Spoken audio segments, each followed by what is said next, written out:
Yeah. Where is it? All right, I'm back. One of my boys just sent me a Instagram frequently asked questions of how to start a live video because I was having some troubles. But now I'm back. Back and he's better. Yes, and I found him. Okay, let's see if I can add him. Here we go.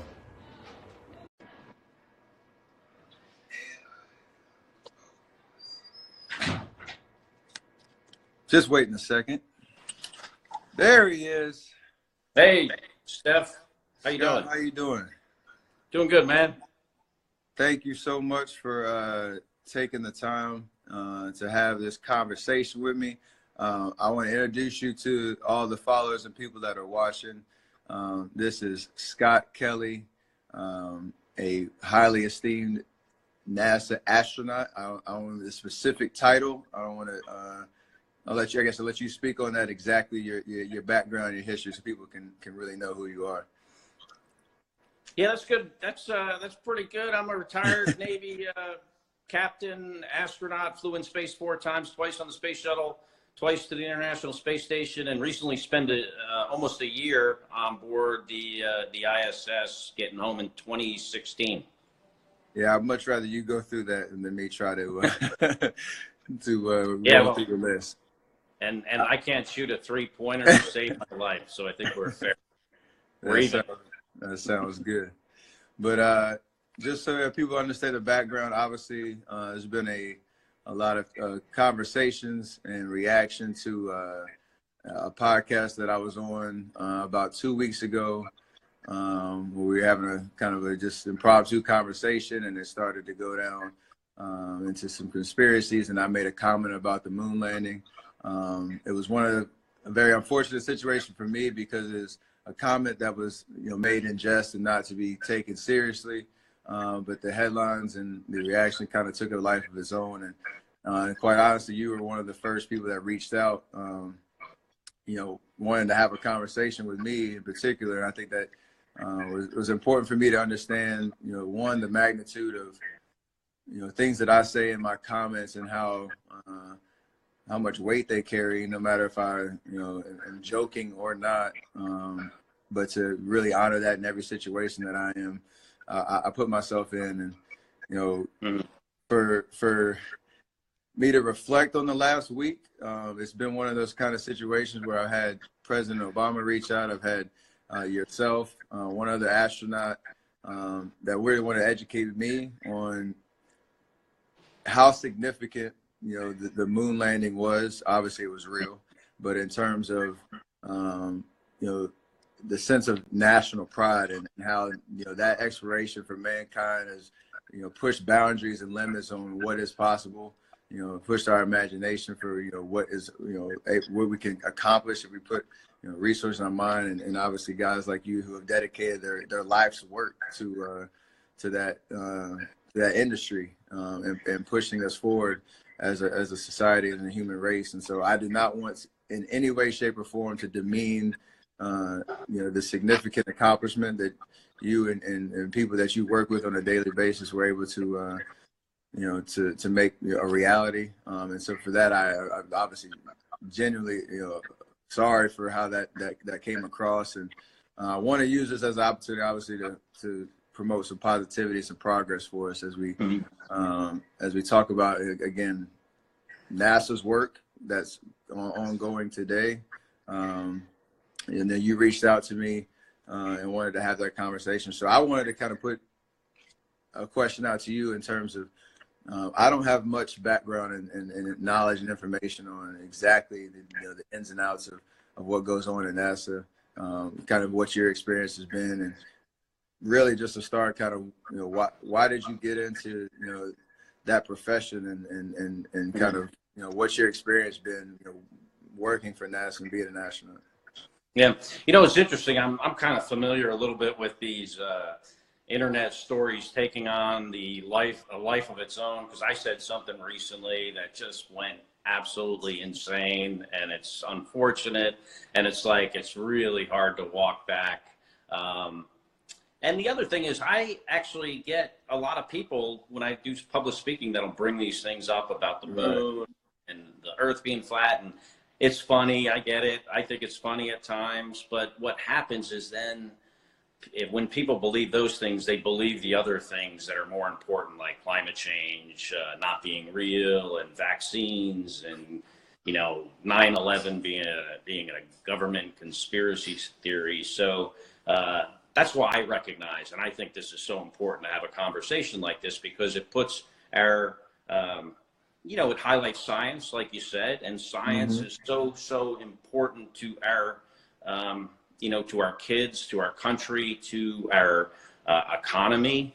So, I got involved in this as a pilot in the Navy. At first, I flew airplanes. I actually wasn't really a great student. I'm really a good example of a guy that didn't really do too well in high school. Right. But I found some inspiration in a book, and changed my life. And it made me think that I could do something much greater than myself. And I worked really hard, and I became an astronaut, and I had the privilege of flying in space a couple times. First time to the Hubble Space Telescope, long time ago. Probably, you were a little baby when I flew the first time. Yeah, 1999. Flew a second flight to build the International Space Station on the shuttle, but then, had the real privilege of my career was the time I spent for a long time in space. It was about 2 years, right? Yeah, I spent 520 days total, and then, but 340 days at one time. That's wild. And what we've been able to accomplish in space is just incredible. We have incredible potential, and a group of people, like you said, that just dedicate their lives to this program that they believe so much in. I think one of the good things that came out of it for me is I get to educate myself now. Obviously, having a conversation with you, hopefully in the next couple months, be able to go to the Moon Lab, the Lunar Lab, I should say, or at NASA, and see up close and personal, everything that was accomplished, over 50 years ago.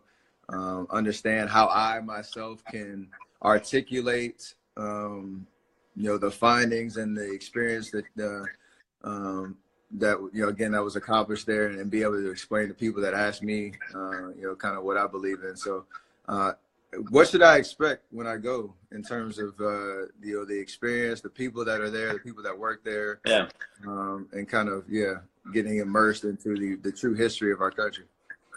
Well, are you going to go before or after you play the Rockets? I think that's important. I think it's better that you go before the game than after.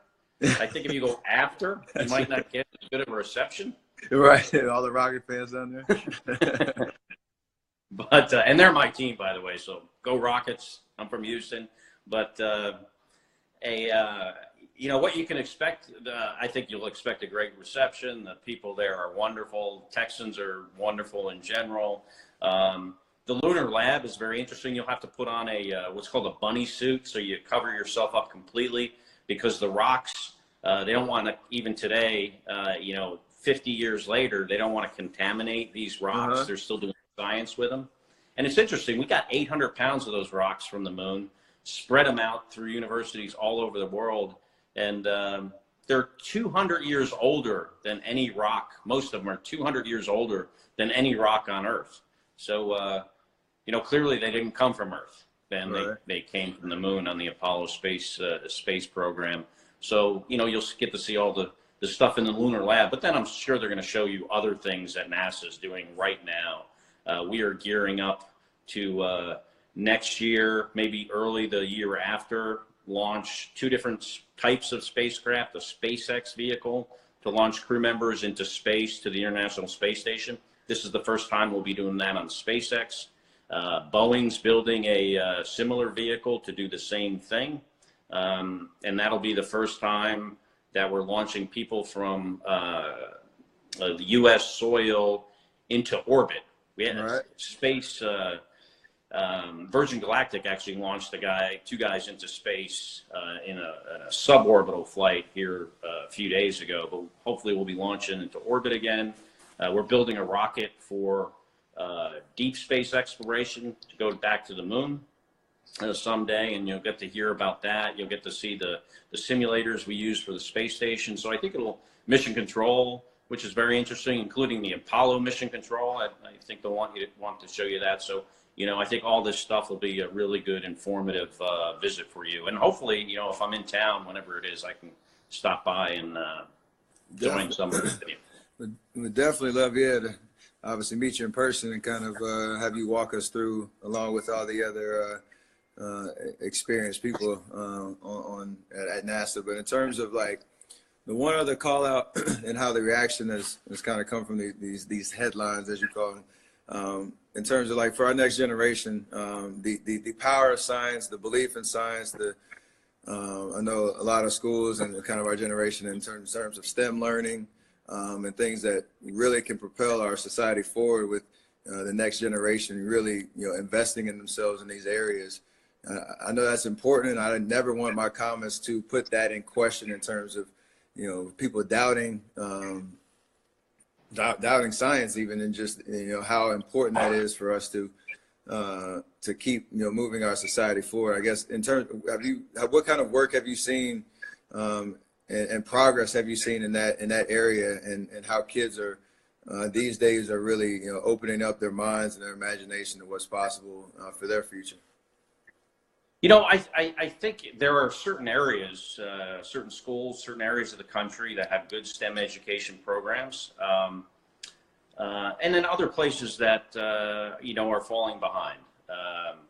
And the danger and the risk is that STEM education, science, engineering, math, people that, study things, build things, these technologies contribute to our economy is so very important to our country. And it's really what has made our country what it is. It's one of the most important aspects that has made America such an accomplished country, because those are the people, those STEM people, and sometimes people add art in there because of, art allows you to imagine things, and you want to imagine the things that you're going to then later build. But these are the people that build things, build technologies that are so critical to our national security, our national defense, and also our economy. So it is incredibly important. And I also travel around the world, and I see how a lot of other countries that want to kind of catch up to where we are, they do that via a very, very strong STEM education program. So this is something that we, I think, regardless of where we are, always need to be pushing ahead, because other people are trying to catch up. And even a lot of countries have well passed us in this area. I hear you. And that's important, obviously, in terms of the magnitude of my words and kind of how that can move the needle for kids that look up to me on the court, off the court. That's important for people to realize, and the opportunities from career standpoints and things that they can really impact their communities in a small scale and an extremely large scale as they go forward. Not everybody's going to be in space for 2 years. Not everybody's going to be able to be professional athletes, whatever the case is. But there's an amount of opportunity right now and things that can be extremely impactful that they should be able to aspire to be, for sure. What I try to use, and one thing I try to encourage kids with, especially using the space program as an example, is our country has this incredible capacity to do really amazing technical things. We went to the moon in the 1960s. We built this International Space Station that we've been operating for 20 years. And I think that's the hardest thing we've ever done. I think it's harder than going to the moon. We've done this safely, successfully. A 1 million-pound space station built by an international partnership of 15 countries. We built this in space in a vacuum and extremes of temperatures and pressures, connecting modules together, some of which had never touched each other before on Earth. That this is the hardest thing we've ever done. And if we can do this, and if we believe we can do this, we should believe we can do other things. We can solve the other problems we have in our country, whether it's problems with climate change, whether it's problems with our financial issues we may have, any technical problems or even things that are not technical. When we can prove that we can do the hardest things, well, we can then do the other things. So I use, the space program as an absolute inspiration to inspire. Basically, what I say is if we can dream it, we can do it. We've proven that. 100%. Well, I know I'm definitely looking forward to going to Houston and seeing things up close and personal, obviously educating myself.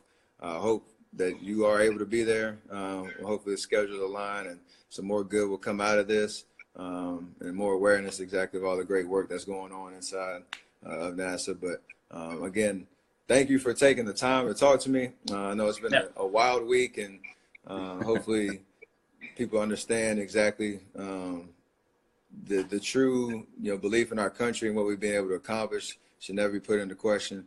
And we're definitely going to make some good out of this. So thank you for your time. Yeah. I know you're a busy man, pulling in a lot of different directions. So again, appreciate that, and hopefully I'll see you down in Texas. Yeah. My pleasure, Steph. Great talking to you, and Yes, hope to see you soon. Thank you very much, Scott. Appreciate it. All right. Take it easy.